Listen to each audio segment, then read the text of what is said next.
What does "I need space" really mean? She looks at you and says, "I need space." 3 words that can make any man's chest tighten. Why? Because your mind starts racing.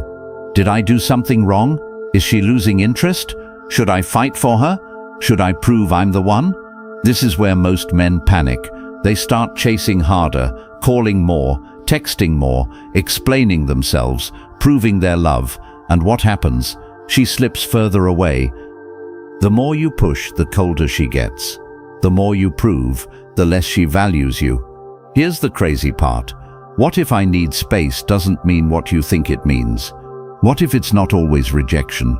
What if it's a test? Or maybe it's her way of saying she wants to feel you without you always being there. What if space is not distance, but desire being rebuilt? Think about it. If someone is always in front of you, always available, always giving, how do you miss them? How do you crave them? You don't. You take them for granted.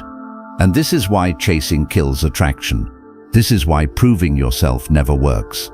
So here's the promise of this video.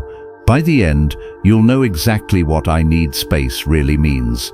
You'll understand how to respond, not with fear, not with drama, but with calmness, with strength, with detachment. You'll see how creating space and living your own life doesn't just protect you. It makes you more attractive, more respected, more free. You want solutions? They're here, and it begins now.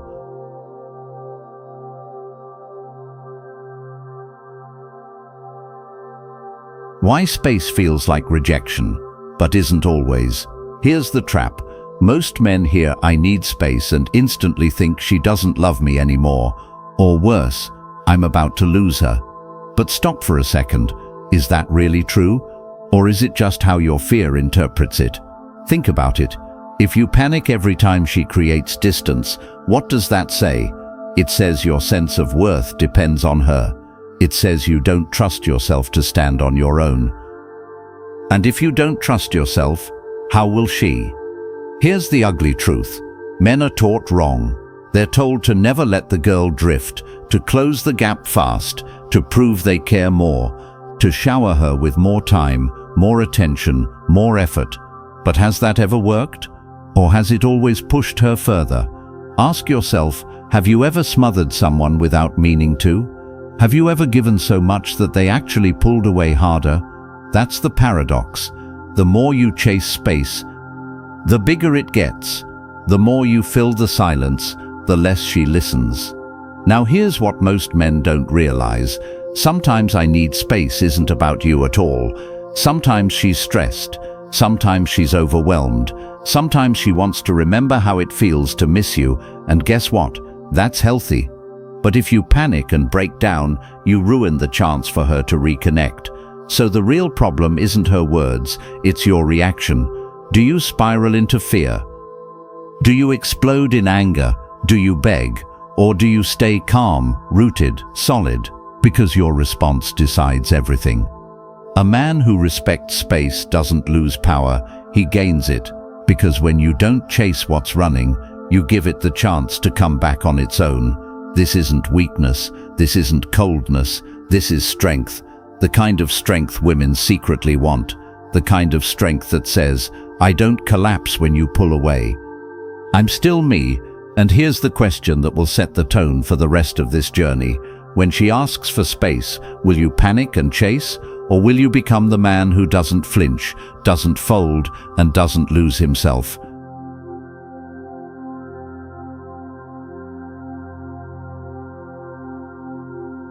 The invisible battle of value. Have you ever wondered why some men seem to carry a weight of authority without ever raising their voice, while others, no matter how much they talk, are never taken seriously? Isn't it strange that a man can do everything right on the surface, be kind, be available, even provide gifts, yet still be overlooked, while another man who says very little captures all the attention in the room? This is the silent battlefield of value perception. The unspoken arena where attraction, respect, and influence are either won or lost. And here's the catch. Most men don't even know they're fighting this battle. They go through life thinking words and effort alone will prove their worth. when in reality, value is communicated through something far deeper, something invisible yet undeniable. So let's ask the real questions.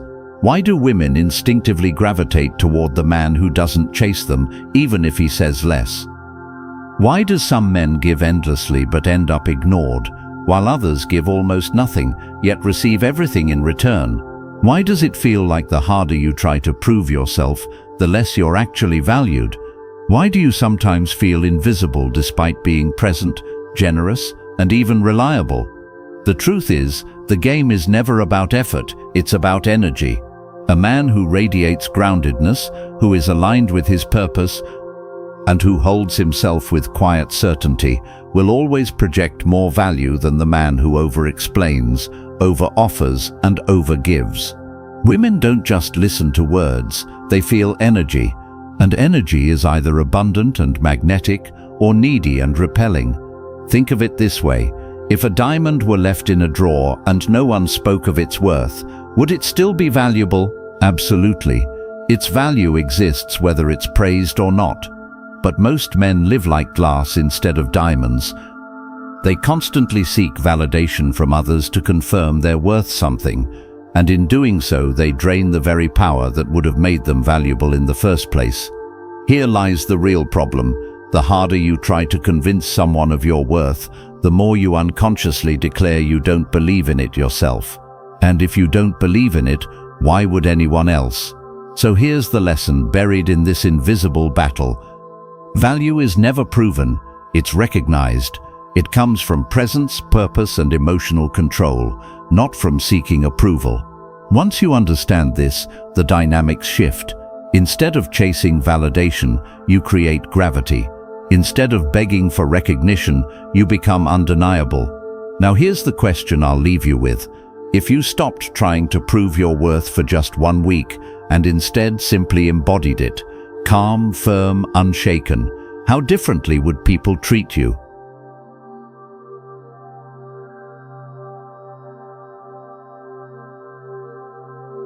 The mystery of distance and desire.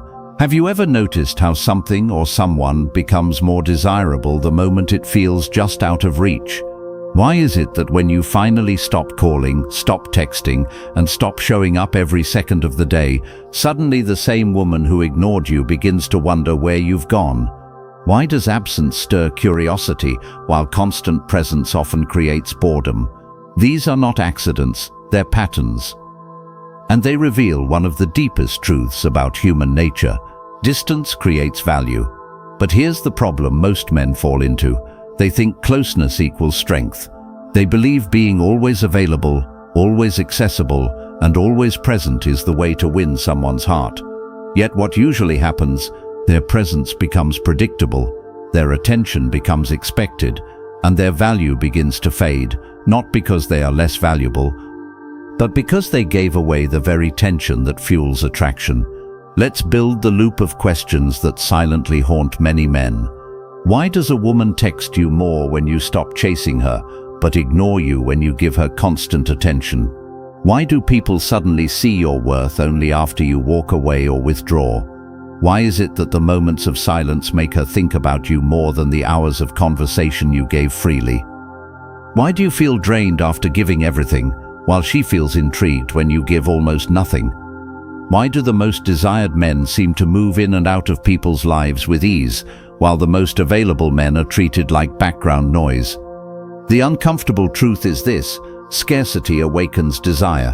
If something is always available, it fades into the background of comfort. But when something or someone becomes rare, attention sharpens, curiosity grows, and value multiplies. This is not manipulation. This is psychology. Think about fire. If it burns constantly, you stop noticing it. But if it flickers, goes dim, and then reignites, it captures your eyes every time. Your presence works the same way. It's not about disappearing forever, but about allowing space for longing to be born. Attraction doesn't thrive in constant closeness. It thrives in rhythm, in push and pull, in the balance between presence and absence. Here lies the real solution. A man who can master distance without fear is a man who controls the tempo of desire. He is not scared to step back because he knows his worth doesn't evaporate when he isn't in the room. In fact, it increases. His absence becomes a mirror, forcing others to notice what they miss, what they once overlooked, and what they now crave. So the question you must wrestle with is this: if you stopped flooding her with attention and instead created space for her to feel the silence, how quickly would she start chasing you instead?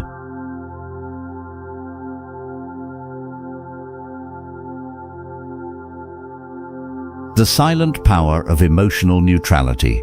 Why is it that the man who reacts the least often holds the most power? Why do people lean in closer when you don't flinch, don't panic, and don't explode when things don't go your way? Why is calmness something so simple, so rare in a world where everyone is addicted to reacting? Let's face it, most men lose themselves when emotions take over. They raise their voice when she tests them.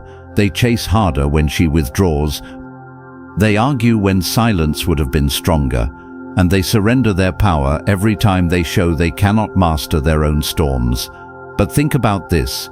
If your emotions can be controlled by someone else, then who is really in charge of your life?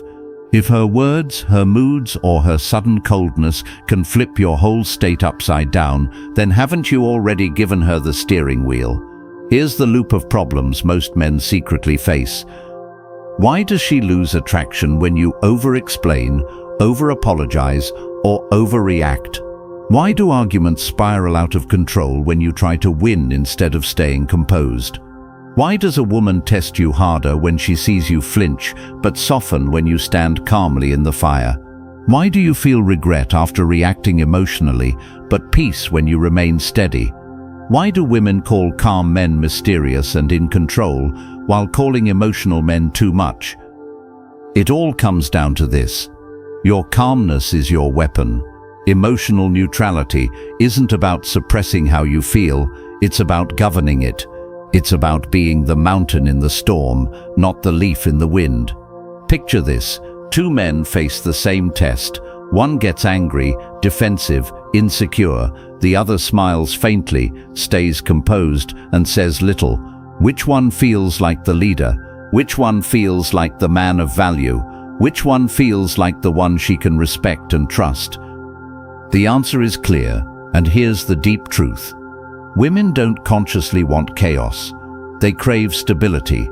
They are drawn to men who can handle pressure without collapsing, men who can hold their ground when the room is shaking.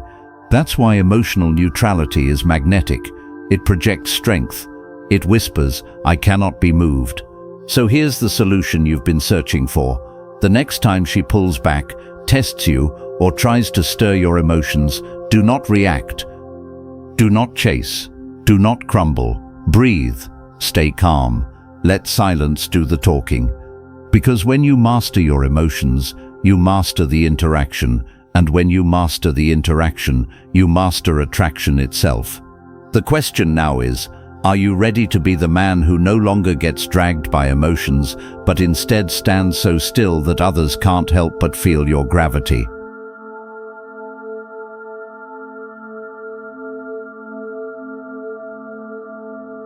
The value of scarcity and presence. Why is gold valuable? Why is a diamond desired? It's not because they're shiny. Plenty of things shine. It's because they're rare, hard to find, hard to hold, and men forget this truth when it comes to women. They think if they're always available, always present, always ready on command, they'll be loved more. But does it work? Or does it make you common, replaceable, easy to ignore? Here's the uncomfortable reality. When you give unlimited access to yourself, your time, and your attention, you silently tell her, "I have nothing else going on." And once she feels you're always there, her curiosity fades, her excitement weakens, the mystery dies. But let me ask you, why do women seem to chase the man who doesn't answer instantly while ignoring the one who replies right away? Why do they lean into men who are busy building their lives but lean away from men who are always free? Why does a short, meaningful moment of your presence feel stronger than endless hours of clingy attention? Why do women remember the man who left a gap, but forget the man who was always sitting there waiting? Why does absence echo louder in her mind than constant noise ever could? The answer is simple yet powerful. Scarcity creates value. Your time is the most precious currency you own. When you spread it thin, when you hand it out without thought, it loses weight. But when you guard it, when you choose carefully who gets it and how much, every moment becomes golden. Think about it like this. If your favorite song played non-stop, every single hour, would you still love it? Or would it become background noise? In relationships, constant presence is the same. But when there is space, when there are pauses, her mind starts to replay the melody. She wonders, she imagines, she wants more. Scarcity doesn't mean ignoring her. It means living such a full life, your work, your mission, your passions, that your presence has to be earned, not taken for granted. It means when you show up, you bring quality, not just quantity. And here's where the real power lies.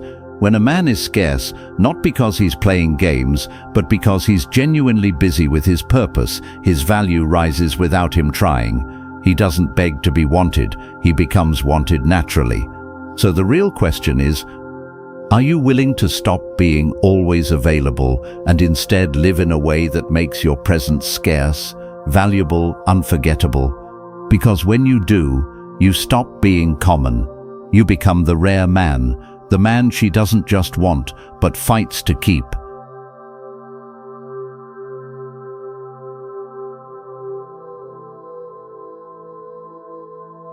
The silent power of self-worth. Have you ever noticed how some men walk into a room and instantly shift the energy? Nobody announces them. Nobody even knows who they are yet. But something about them says, this man values himself. And women feel it, men respect it. The whole atmosphere bends a little around him. But here's the painful truth. Most men don't feel like that man. They try to prove themselves through constant effort. They overgive, over-explain, over-validate, hoping someone will finally say, yes, you're enough. But doesn't that just push people away? Doesn't it make women see them as desperate, not desired? So let me ask you, why do men with low self-worth always try the hardest, but end up losing the most? Why does chasing approval never actually bring respect? Why do women test the man who doubts himself, but soften around the man who stands solid? Why does a man who knows his value never need to convince anyone of it? Why is it that the moment you stop trying to prove yourself, others start to prove themselves to you? The problem runs deep. If you don't see yourself as worthy, everything you do will leak insecurity.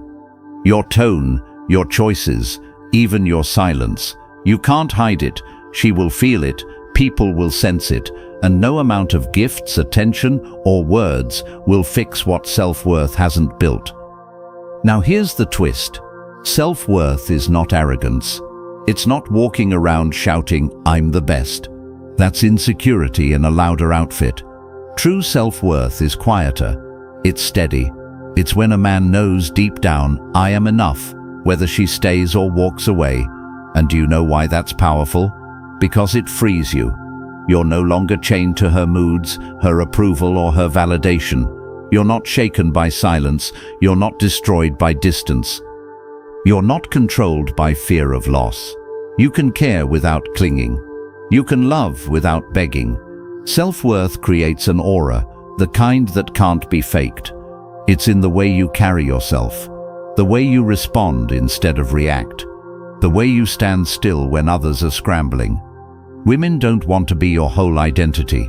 They want to join a man whose identity is already strong. And here's the key. You don't build self-worth through her eyes. You build it through your own, by honoring your word, by keeping promises to yourself, by facing challenges and conquering them. That's where genuine confidence grows, not from likes, not from compliments, but from competence. So I'll ask you one more question. What kind of man do you want to be? The one always begging for proof of his worth, or the one so rooted in himself that proof is unnecessary? Because once you choose self-worth, everything changes. Women don't just see you, they feel you.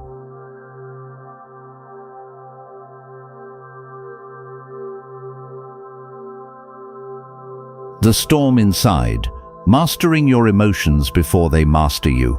Why do some men seem unshakable while others fall apart over the smallest things? Have you ever wondered why one man can face rejection, loss, even betrayal, and remain calm while another spirals, lashes out or crumbles? What separates them? Think about it. How many times have you let emotions take the wheel? How many arguments have you fueled with anger you later regretted? How many women have you scared away because you couldn't hold your ground when tension rose? How many moments have you ruined, not because of what happened, but because of how you reacted? The truth is brutal. A man who cannot master his emotions becomes a prisoner of them. His anger controls him. His fear owns him. His sadness blinds him. His jealousy destroys him. And when a woman when she sees that her presence alone can unravel you, she doesn't feel safe. She feels burdened. Now pause here. This is not about suppressing. Stoic wisdom is not bottle it up. That only makes the storm worse. Suppressed emotions leak out later in sarcasm, bitterness, cold silence. That's weakness dressed as control. Real mastery is different. It's not about never feeling anger. It's about not being ruled by anger. It's not about never feeling fear. It's about walking forward despite fear. It's not about never feeling sadness. It's about carrying sadness without drowning in it. And here's the question. You admire men who stay calm under pressure, right? Soldiers, leaders, kings, men of history. But what made them admirable? Was it money? Was it charm? Was it gifts and approval? No. It was the ability to remain steady when others shook, to think clearly in chaos, to act with reason when emotions screamed for reaction. That steadiness is magnetic. Women feel it instantly. A man who cannot be thrown off balance gives her something rare, security. She knows he won't crumble if life gets messy. She knows he won't collapse if she tests him. She knows he won't lose himself over temporary storms. So let me ask you, what does it cost you every time you explode instead of respond? What respect do you lose when you beg for reassurance instead of standing strong? What power do you give away when you let emotions dictate your choices? Every outburst, every meltdown, every panic, it chips away at your aura, but every moment of control builds it back stronger. This is why Stoic men detach, not to play games, not to punish, but to create space between stimulus and response, to breathe before reacting, to master the storm before it masters them. Detachment is emotional armor, not numbness, clarity. And here's the paradox. When you stop being led by emotion, you stop being predictable, you stop being weak, you stop being controlled, and suddenly you become the man people respect, the man women lean toward, the man who doesn't just survive storms, he leads others through them. So the question is, are you still letting emotions chain you, or are you ready to become the one who owns the chain?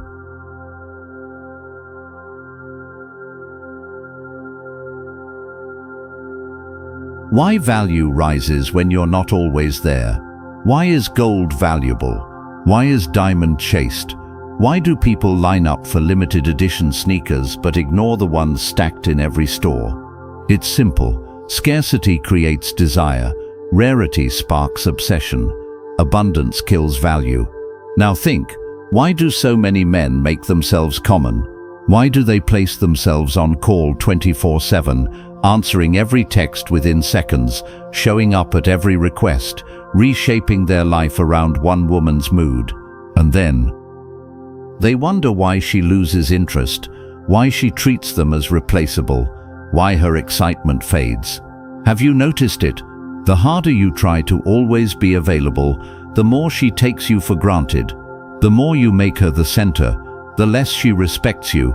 The more you give without limits, the less she values what you give. It's not because she's cruel, it's not because she's ungrateful, it's because of nature. Human beings adapt. Too much of anything, no matter how good, becomes noise. Even love, when oversupplied, loses its spark. So here's the brutal truth. Your time, your attention, your presence, they only have weight when they are not given endlessly. Scarcity is what makes them shine. Let me ask you, Aritaf, if she can reach you every single moment, why should she crave your presence? If she knows you'll always say yes, where's the thrill of winning your time? If your life revolves around her, why should she fight to keep you? Scarcity doesn't mean neglect. It doesn't mean disappearing out of spite. It doesn't mean manipulation. It means living a life that's already full, a life that doesn't leave you staring at your phone waiting, a life where your goals, your mission, your growth, your friendships, your health, they all demand your focus. This naturally creates absence, not forced absence, earned absence, because you're busy building, because you're moving, because your time is rare and therefore precious.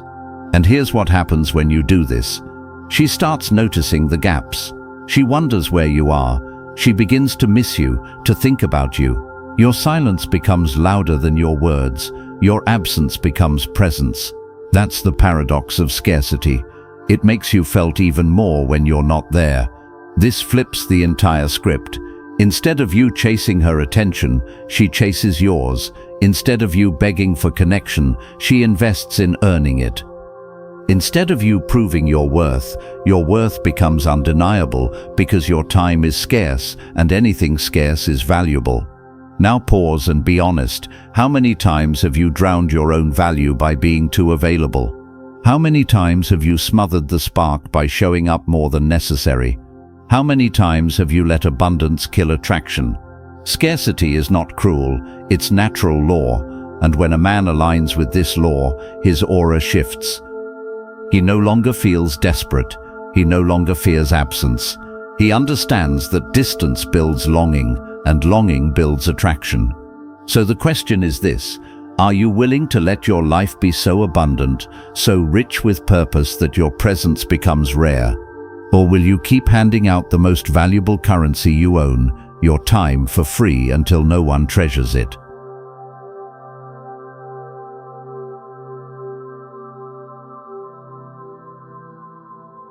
Freedom over fear, power over need. Let's bring it all together, because everything we've been unraveling leads to this moment, the conclusion that flips the way you see yourself, women and relationships forever. Listen closely. The ultimate trap most men fall into is fear. Fear of losing her, fear of being alone, fear of not being enough. Fear drives chasing, fear drives overgiving, fear drives that desperate need to prove yourself. But fear is a prison, and a man who lives in fear loses before he even begins. Now imagine the opposite. Imagine you live with no fear. Imagine you stand with calm in every storm.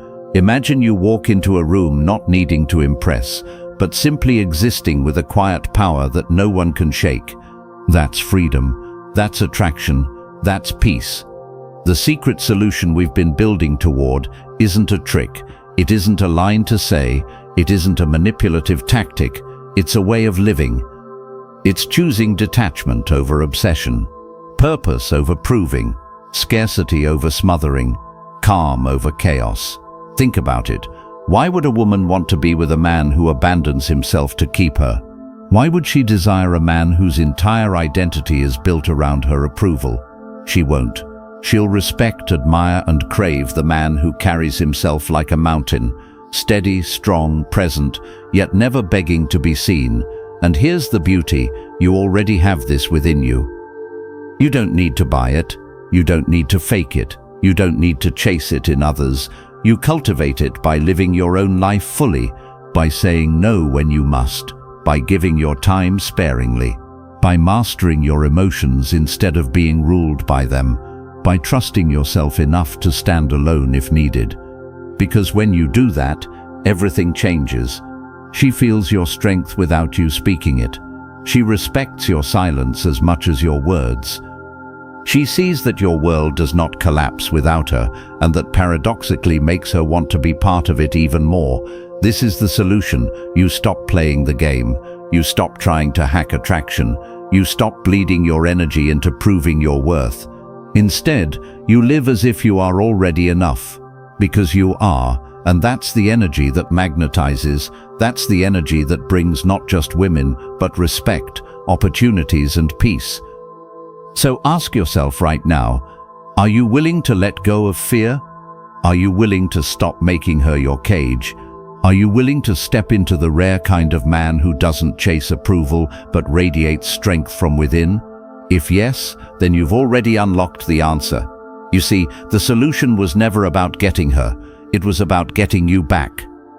And once you do that, once you stand in that place of calm, purpose, and self-worth, everything you thought you were chasing starts chasing you. That's not just attraction, that's power, that's freedom, that's peace.